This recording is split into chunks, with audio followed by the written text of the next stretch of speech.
boys and referees ready? Ready, Gibbo?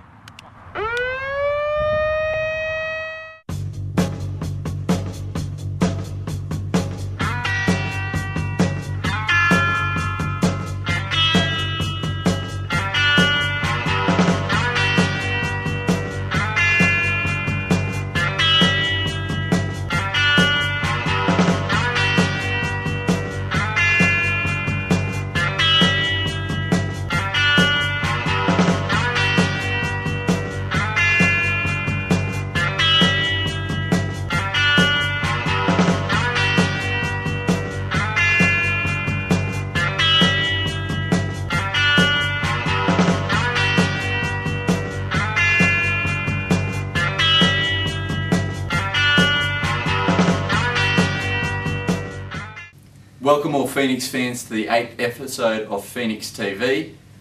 We're going to take you through results from the first round of semi-finals for the Premier League competition, but before we do that, just want to make a special mention to Mike and Maria Bonacker from Germany, who are keen viewers of Phoenix TV. Obviously a hit going all around the world, Gibbo.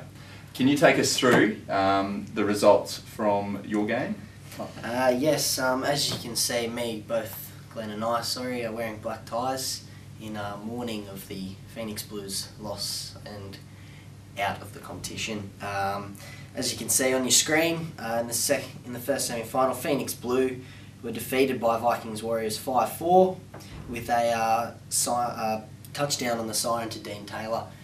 Now, the game I thought was very scrappy. To be honest, we should have won that. We had enough players and they only had 6. If you do the math properly, you can see we should have won.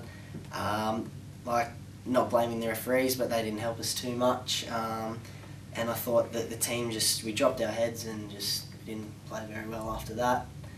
When Steve hurt his wrist, we lost another link and lost another experience out there. But I guess it's a learning curve for all the players. So I guess if they come to Super League time, we'll be better. And next Premier League season, those players can then step up again. Yeah, now obviously the rain on the night wouldn't have done any good. Was it very hard to keep control of that ball? Yeah, many of our players, obviously, our strong point of our game is half our playmakers have the long ball and you can't throw it in that wet. Yep. So we lost a lot of touchdowns out on that wing and stuff because we didn't really use the phase play much. Yep. But taking you through the top touchdown scorers in the game, in the blue side, Stephen Meikle scored 1, Timmy Witten scored 1, Dan Wilkinson scored 1, and Bosco Chan also. Yeah, in the other semi-final, my team Phoenix Gold were victors 11-0 over the Eagles side. It was a very good game actually. We were expecting a bit tougher match. We did beat Eagles 15-1 in the round game, but they did play quite well last week in their final round, so we were expecting them to come out and actually run us around the park a bit. The wet obviously didn't help both teams, but I think the Phoenix Gold side actually held onto the ball a lot more than what the Eagles team did, and we played into that advantage by using the ball rather than trying to do something special. Set up the same way all the time, nice hard drives down through the middle, take the ball to one of the sides, half will take off and go, or we'll just run something on the end of it. Worked tremendously. We got up 6-0 at half time and finished it off in the second half with another 5 touchdowns. So, that Phoenix Gold side getting in there, obviously a good thing for the club? Yeah, it's a great thing for the club. First competition we've played in, get one team in the final, which is great.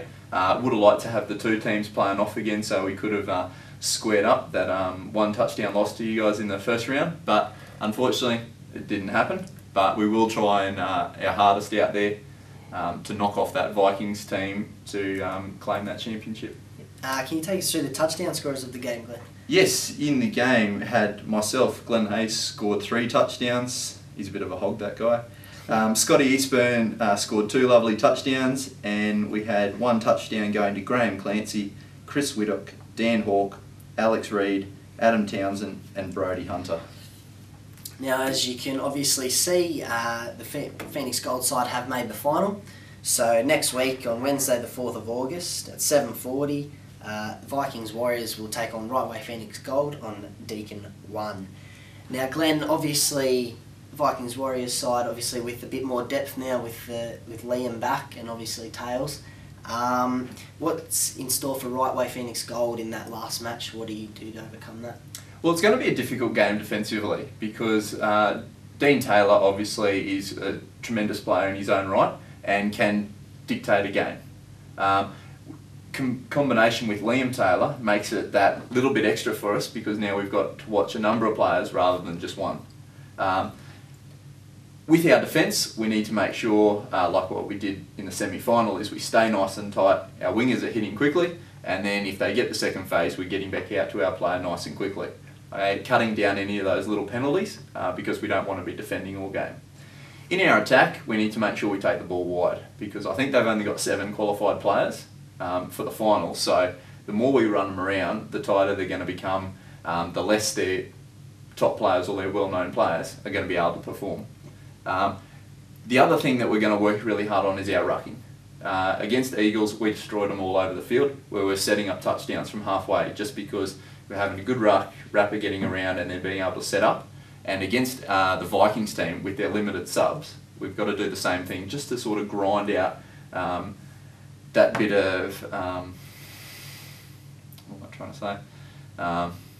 Just grind out that bit of energy in them so that when it does come to those last few minutes in the game, if we are close, that we can power on. Yeah, well, you, from experience last night, you do want to get out to a nice healthy lead, run them around early, because you don't want to get into that second half or the last 10 minutes where you find yourself even or a touchdown behind. You just not to that Vikings Warriors side. Yeah, with their number of players that they've got that can create something straight away, we don't want to be within a touchdown of them. We want to be 3-4 touchdowns straight away, so that we've got that breathing space. Yeah.